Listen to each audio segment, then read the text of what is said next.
With the new update, we see the introduction of classes, and classes are one of my favourite parts of the new update.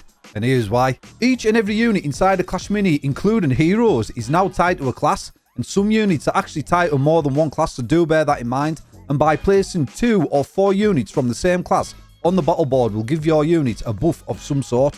And the classes we have now inside a Clash Mini are the Clan class, the Royal, the Goblins, the Undead, the Saint, the Ranger, the Mage, the Sea, the Rogue, the Elixir, the Rider, and the Specialist. And yes, deck building just got a lot more strategic. So if you go to your deck building section, there is a filter there you can choose to see which units are in a certain class. This can help you with building your deck.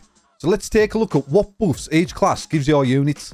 So first up, we have the Clan class, and if you have 2 units on the board belonging to the Clan class, you get a 6 HP bonus to Clan units. And if you have 4 units on the boards from the Clan class, your Clan class units get an additional 10 HP. Moving on to the Royal class, and 2 units on the board, your Royal units will take -1 damage for 10 seconds. And 4 units on the board, your Royals will take -1 damage for the entirety of the match.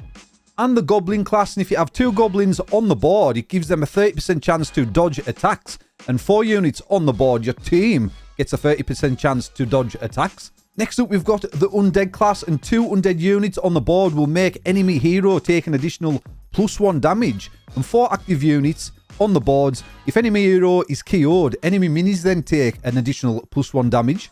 And the Saint class, and 2 units active, you'll receive a +25% healing and shield amount to the entire team. And 4 units active, you'll receive a +40% healing and shield to the entire team.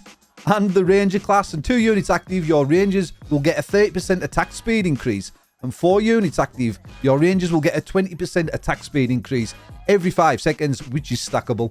Next up, we've got the Mage class, and 2 Mage units active, your Mages will receive a +30% damage increase. And 4 Mages active, you get a +20% damage, which stacks when casting abilities. And we've got the Sea class, and 2 units active from the Sea class will give you a +2 start energy to the entire team. And 4 active units will grant you an additional +1 energy every 5 seconds to the entire team.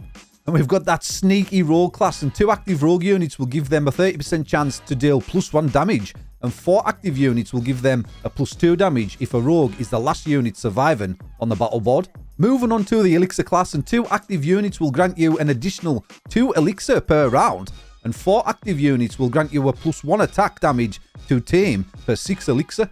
Oh, you can't grumble at extra Elixir. And we've got the Rider class, and 2 active units from the Rider class will grant a +2 ability damage to Riders.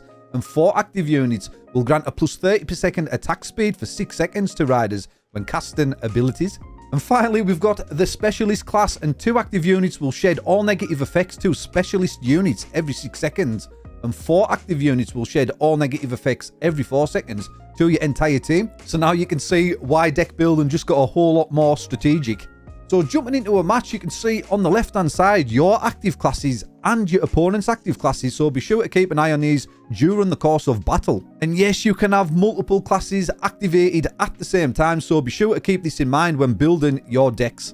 So there's everything you need to know about the new classes in the new update, and while you guys are here, click on the video popping up on screen now to see the new minis coming in update 8.